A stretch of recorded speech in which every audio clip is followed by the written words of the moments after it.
വിലക്കയറ്റം തടയാൻ UDF ഗവൺമെന്റിനെ സാധിക്കുന്നില്ലെന്നും ലീഗിനെ അനുസരിച്ച് മാത്രമേ മുഖ്യമന്ത്രിക്ക് തീരുമാനങ്ങൾ എടുക്കാൻ സാധിക്കുകയുള്ളൂവെന്നും CPM സംസ്ഥാന കമ്മിറ്റി അംഗം P. രാജേന്ദ്രൻ. നമ്മുടെ രാജ്യത്തിന്റെ സ്ഥിതി എന്താ?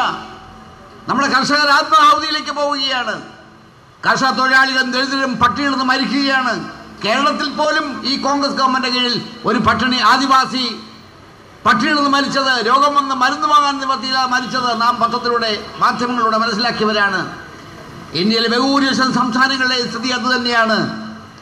അങ്ങനെ നല്ല ശതമാനം ആളുകൾ പട്ടിണിയിൽ മരിക്കുന്ന നാട്ടിൽ ബഹുഭൂരിപക്ഷം ആളുകൾക്കും ആവശ്യത്തിന് ഭക്ഷണം പോലും കഴിക്കാൻ നിവർത്തിയില്ലാത്ത നാട്ടിൽ നേരത്തെ സൂചിപ്പിച്ചതുപോലെ ഗോഡൌണിലുള്ള ഗോതമ്പും അരിയും 5.25 ലക്ഷം ടൺ മെട്രിക് ടൺ ഗോതമ്പും 2.25 ലക്ഷം ടൺ അരിയും ഉണ്ടായിട്ട് ഈ നാട്ടിലെ പട്ടിണിക്കാരുടെ വിഷമങ്ങൾ പരിഹരിക്കാൻ കേന്ദ്ര ഗവൺമെന്റ് തയ്യാറാവാത്ത സന്ദർഭത്തിലാണ് സുപ്രീം കോടതി ഇടപെട്ടത്.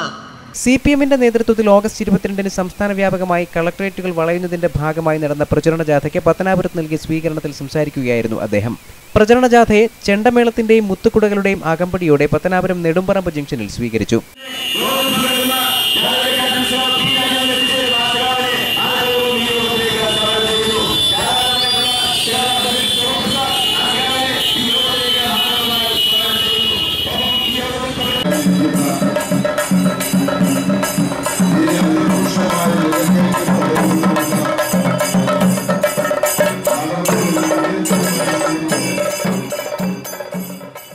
തുടർന്ന് സെൻട്രൽ ജംഗ്ഷനിൽ നടന്ന യോഗത്തിൽ മുൻ ഗ്രാമപഞ്ചായത്ത് പ്രസിഡന്റ് S. ഷാജി അധ്യക്ഷത വഹിച്ചു.